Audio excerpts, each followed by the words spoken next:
Thank you very much, everyone. Thank you very much. What an honor. Secretary Mattis, and I love you too. General Dunford, Joint Chiefs, members of the Armed Forces, members of the Cabinet, members of Congress, and distinguished guests, thank you for joining us on this solemn day of remembrance. We are gathered here on the sacred soil of Arlington National Cemetery to honor the lives and deeds of America's greatest heroes, the men and women who laid down their lives for our freedom. Today we pay tribute to their service, we mourn alongside their families, and we strive to be worthy of their sacrifice. The heroes who rest in these hallowed fields, in cemeteries, battlefields, and burial grounds near and far, are drawn from the full tapestry of American life. They came from every generation, from towering cities and windswept prairies, from privilege and from poverty. They were generals and privates, captains and corporals of every race, color, and of every creed. But they were all brothers and sisters in arms. And they were all united then, as they are united now forever, by their undying love of our great country.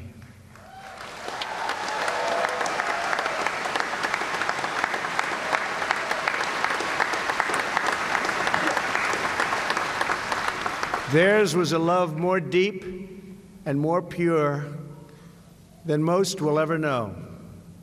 It was a love that willed them up mountains, through deserts, across oceans, and into enemy camps and unknown dangers. They marched into hell so that America could know the blessings of peace. They died so that freedom could live. America's legacy of service is exemplified by a World War II veteran who joins us today, Senator Bob Dole.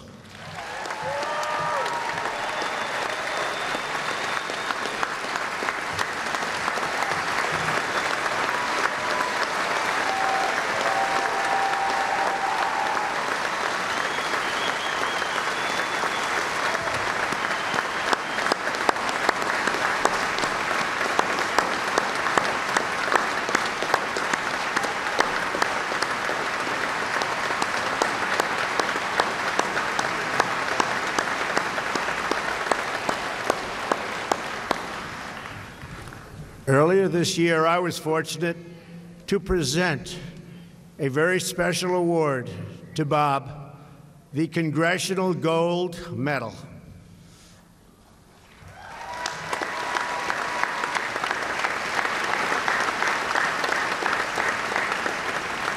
Bob, thank you for honoring us with your presence, and thank you for your lifetime of service to our nation. Today, we remember your fallen comrades who never returned home from that great struggle for freedom. We are also proud to be in the company of another American hero, Navy veteran Ray Chavez.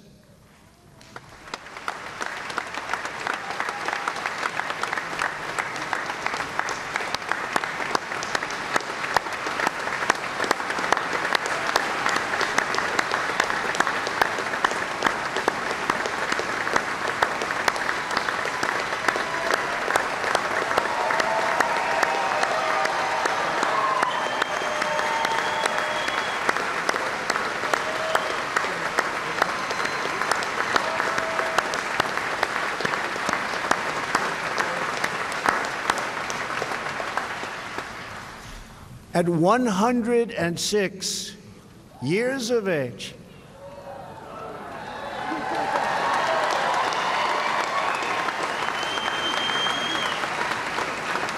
And he was in the Oval Office 2 days ago, and he doesn't look a day over 60. He is the oldest living survivor of the attack on Pearl Harbor.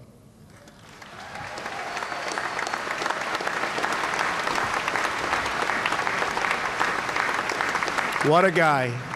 And Ray, you are truly an inspiration to all who are here today and all of our great country. Thank you, Ray, for being with us. Thank you.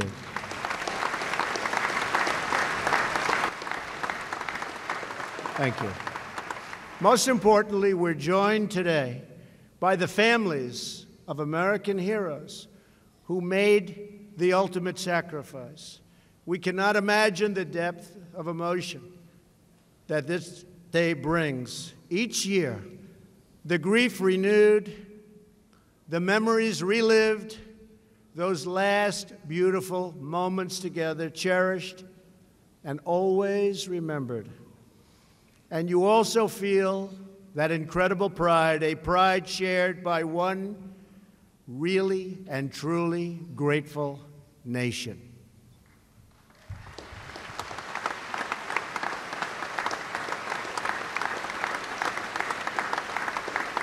To every parent who weeps for a child, to every child who mourns for a parent, and to every husband or wife whose heart has been torn in two, today we ask God to comfort your pain, to ease your sorrow, and to wipe away your tears. This is a very special day. And today, our whole country thanks you, embraces you, and pledges to you, we will never forget our heroes.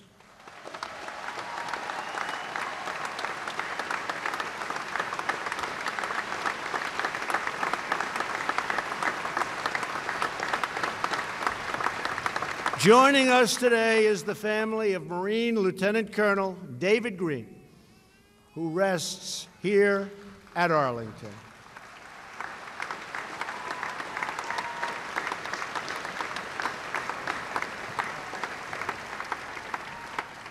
David grew up in upstate New York, dreaming of attending the United States Naval Academy.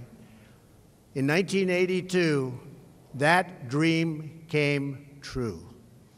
Soon another dream came true when Dave met his eternal soulmate, Sarah, who is here with their two beautiful children, Jenna and Wesley.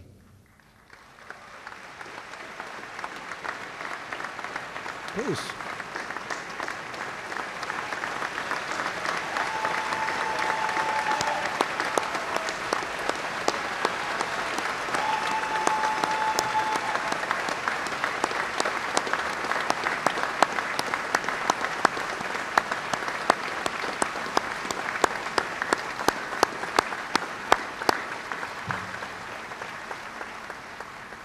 He's looking down on you right now. You know that, right? He's looking down on you, and he's so proud and happy. After 10 years of service as a Marine helicopter pilot, Dave left active duty to spend more time with the people who truly filled his heart. Those are the people you just met. But Sarah knew the man she married. She knew he couldn't live without serving, couldn't do it. So she suggested he join the services in the form of reserves, and that's what he did. In January 2004, Dave deployed to Iraq. That summer, just a few weeks before he was scheduled to return home, he was called in to provide air support for ground troops who were in very serious danger. They were in very serious trouble. He immediately raced to the scene. As he covered his troops, he was shot by ground fire, giving up his life for his comrades and for his country. Lieutenant Colonel Green remains one of the highest-ranking Marines to have been killed in Iraq since 2003. But for him, it was never about rank or title. Like all of his fellow warriors, it was only about duty. He served to defend our flag and our freedom. And now his son Wesley, who is a senior at Liberty University, plans to follow in his father's footsteps and join the military.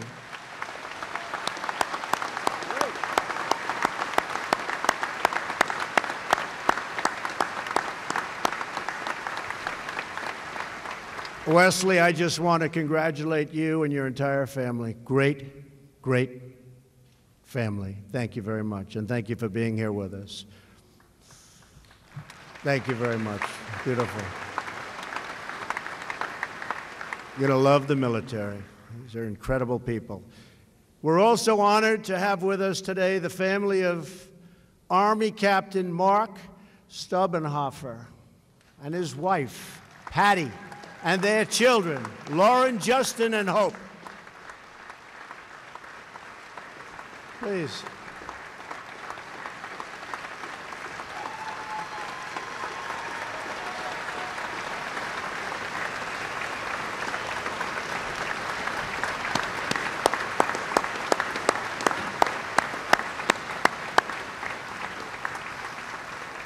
Thank you for being with us. Thank you very much. Such an honor.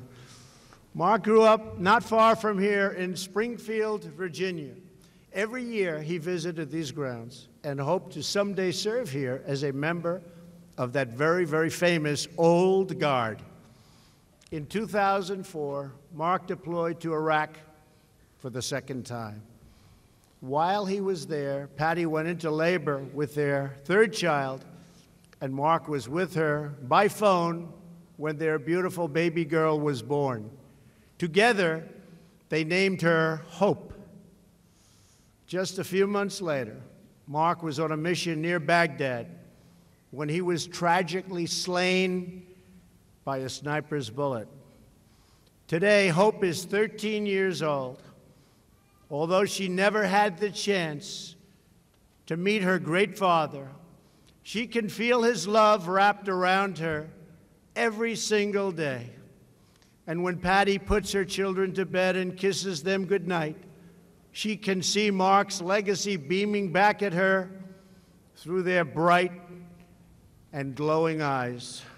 Thank you so much.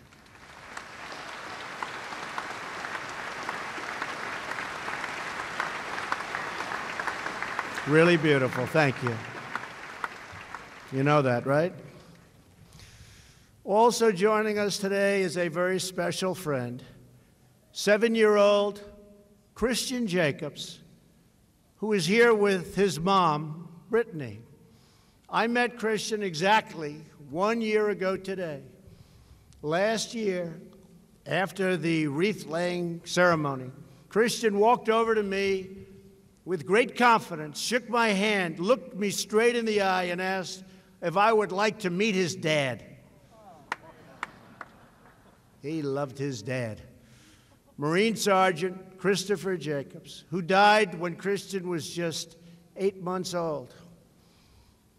Next, Christian, looking as sharp as you could look, dressed in a beautiful Marine outfit. I've never seen a Marine look that good in my life, Christian.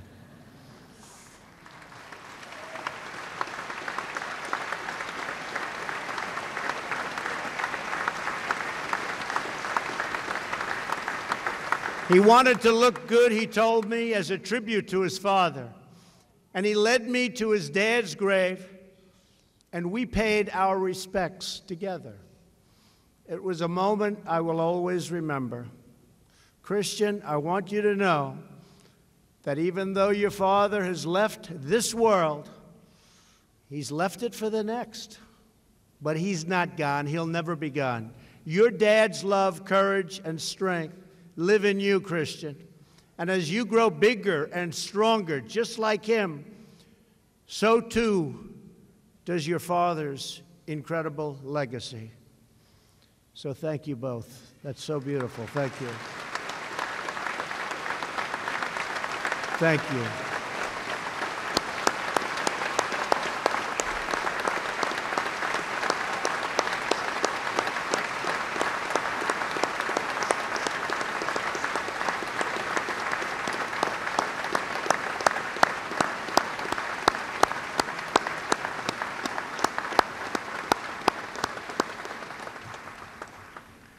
Thank you, Christian. Good to see you. He's become my friend, I will tell you. Special young man. To every family member of the fallen, I want you to know that the legacy of those you lost does not fade with time, but grows only more powerful. Their legacy does not, like a voice in the distance, become a faint echo, but instead their legacy grows deeper, spreading further, touching more lives, reaching down through time and out across many generations. Through their sacrifice, your loved ones have achieved something very, very special: immortality. Today, we also remember the more than 82,000 American servicemen and women who remain missing from wars and conflicts fought over the past century. We will never stop searching for them.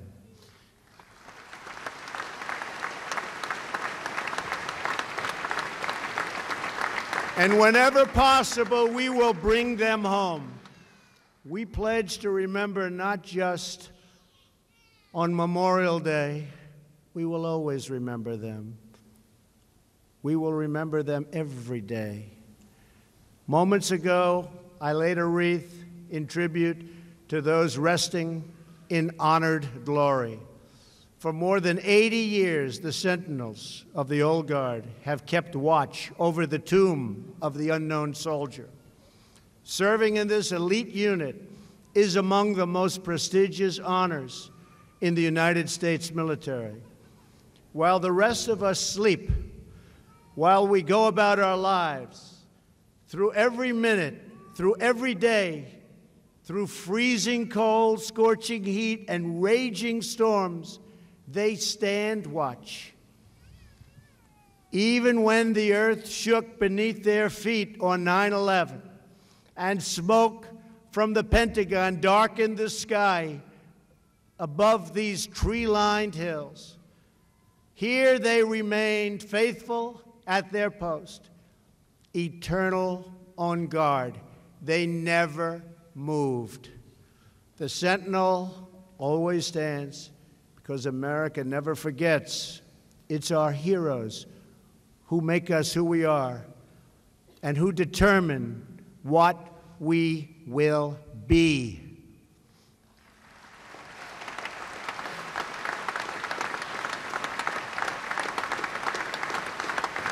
Our fallen heroes have not only written our history, they've shaped our destiny.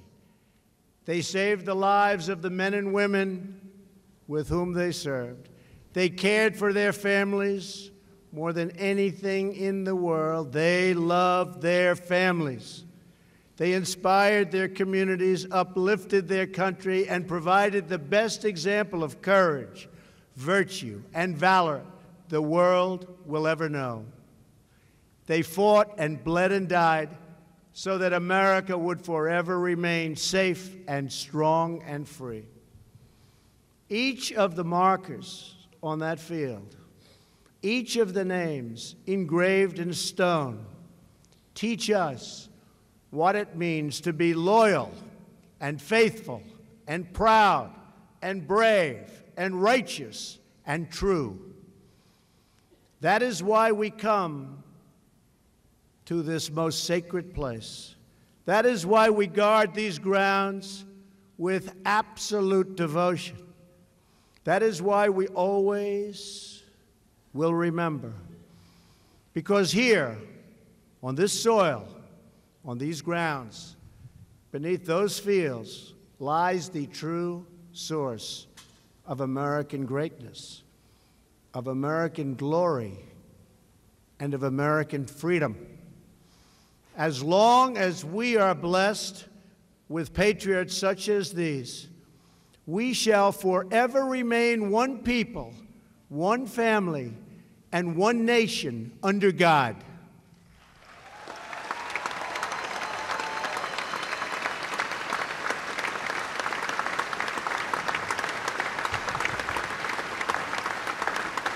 It's been my great honor to be with you today.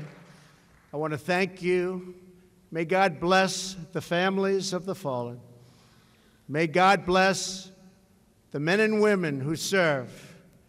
And may God bless the United States of America, our great country. Thank you. Thank you very much.